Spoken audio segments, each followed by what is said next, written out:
दोस्तों सब्सक्राइब करें हमारे इस चैनल को और देखें एस्ट्रोलॉजी संबंधी डेली अपडेट सबसे पहले आपके मोबाइल। दोस्तों वास्तुशास्त्र में बताया गया है कि कुछ चीज़ें ऐसी होती हैं जिन्हें घर में रखने से आर्थिक नुकसान के साथ साथ धन आगमन में बाधाओं का सामना भी करना पड़ता है, लेकिन अनजाने में हम उसे घर में सजा कर रखते हैं। इसका परिणाम यह होता है कि घर में ऐसी वस्तुओं को सजा कर रखने से नकारात्मक ऊर्जा का संचार होने लगता है और घर के लोगों को आर्थिक, मानसिक एवं शारीरिक तौर पर परेशानी आ जाती है।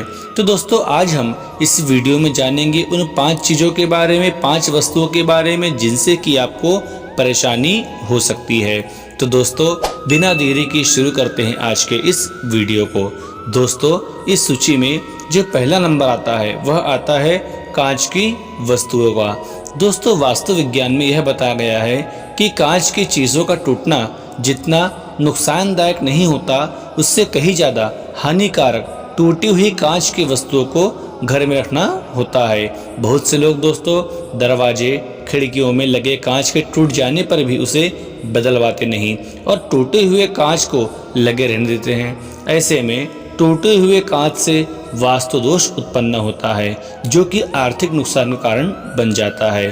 टूटे हुए आईने को कभी भी घर में नहीं रखना चाहिए। इस बात का भी ध्यान रखना चाहिए कि टूटे हुए आईने में अपना चेहरा नहीं देखे। अब दोस्तों इस सूची में जो दूसरा नंबर है वह आता है घड़ी का। दोस्तों वास्तुशास्त्र के अनुसार घर में रखी घड़ियों से भी ऊर्जा प्रभावित होती है। चलती हुई घड़ी सकारात्मक ऊर्जा को आकर्षित करती है, जबकि बंद और खराब हुई घड़ी नकारात्मक ऊर्जा को बढ़ाती है। उन्नति और धन संबंधी परेशानियों से बचाव के लिए इस बात का ध्यान रखें कि कभी भी बंद पड़ी हुई घड़ी घर में न रखें। यदि दोस्तों घड़ी बंद है तो उसको चालू करवा ले। अगर घड़ी खराब हो चुकी है और चलने लायक नहीं है तो उसे घर में याद बना के न रखे, घर से बाहर उसे कर दे। अब दोस्तों बात करते हैं इस सूची में जो तीसरा नंबर आता है वह आता है भगवान की तस्वीर और मूर्तियों का। दोस्तों भगवान की पूजा आप जरूर करते होंगे और उनकी मूर्ति भी आपके घर में होगी, लेकिन कई बार अनजाने में भगवान की मूर्तियों से भी व्यक्ति को नुकसान उठाना पड़ता है। वास्तु विज्ञान के अनुसार घर में भगवान की टूटी हुई मूर्ति भूलकर भी नहीं रखे। भगवान की टूटी हुई मूर्तियों को घर में रखने से घर में नकारात्मक ऊर्जा का प्रवाह होने लगता है, जिससे घर में कई तरह की परेशानियां आती है। इस तरह फटी हुई और पुरानी हो चुकी भगवान की तस्वीरों को भी घर में न रखें। ऐसी तस्वीरें और मूर्तियों को बहते जल में प्रवाहित कर देना चाहिए। अब दोस्तों इस सूची में जो अगला नंबर आता है वह आता है पौधों का। दोस्तों बहुत से लोगों को पेड़ पौधे लगाने का शौक होता है। हो सकता है कि यह शौक आप भी रखते हो, लेकिन वास्तु विज्ञान के अनुसार घर में लोगों के बीच आपसी प्रेम और सद्भावना बनाए रखने के लिए कभी भी आपको अपने घर में कांटे वाले पौधे नहीं लगाना है। दोस्तों इससे ऊर्जा प्रभावित होती है और उन्नति और लाभ में भी बाधा आती है।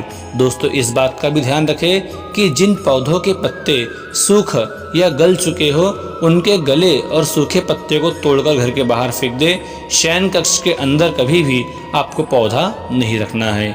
दोस्तों इन्हें घर में रखना नुकसान को बुलावा देना होता है। दोस्तों वास्तु विज्ञान में बताया गया है कि कूड़ा कबाड़ घर में बिल्कुल भी न रखें। अगर कोई चीज़ आपके लिए उपयोगी नहीं है या वो टूट फूट गई है तो उसे तुरंत ही घर से बाहर कर देवे।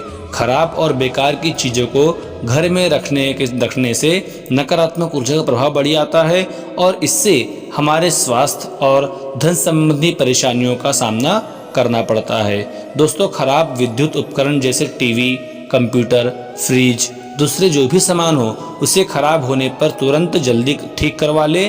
खराब सामान को घर में रखना अपने लिए नुकसान को बुलावा देना है। अब दोस्तों बात करते हैं इस सूची में जो आखिरी नंबर है वह आता है लक्ष्मी जी की मूर्ति का। दोस्तों देवी लक्ष्मी धन की देवी है। इनकी कृपा से व्यक्ति को धन धान्य की प्राप्ति होती है, लेकिन अनजाने में कई बार हम देवी लक्ष्मी की मूर्ति और तस्वीर ही धन संबंधी मामलों में परेशानी का कारण बन जाती है।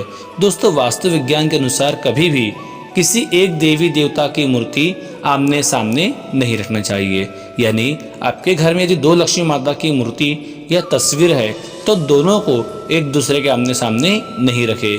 ऐसा होने से धन आगमन का मार्ग बाधित होता है और हमारे खर्चे बढ़ जाते हैं।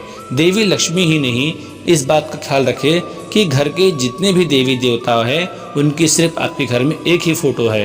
यदि दोस्तों 2 है या 2 मूर्ति है, 2 फोटो है, तो उसमें से आपको एक मूर्ति या एक फोटो जल में प्रवाहित कर देना है। तो दोस्तों इस प्रकार से आप भी इन छोटी छोटी बातों का ध्यान रख करके अपने घर में सकारात्मक ऊर्जा बढ़ा सकते हैं। दोस्तों वीडियो पसंद आया हो तो लाइक कर दीजिए तथा आने वाले वीडियो को देखने के लिए सब्सक्राइब कीजिए हमारे इस चैनल को।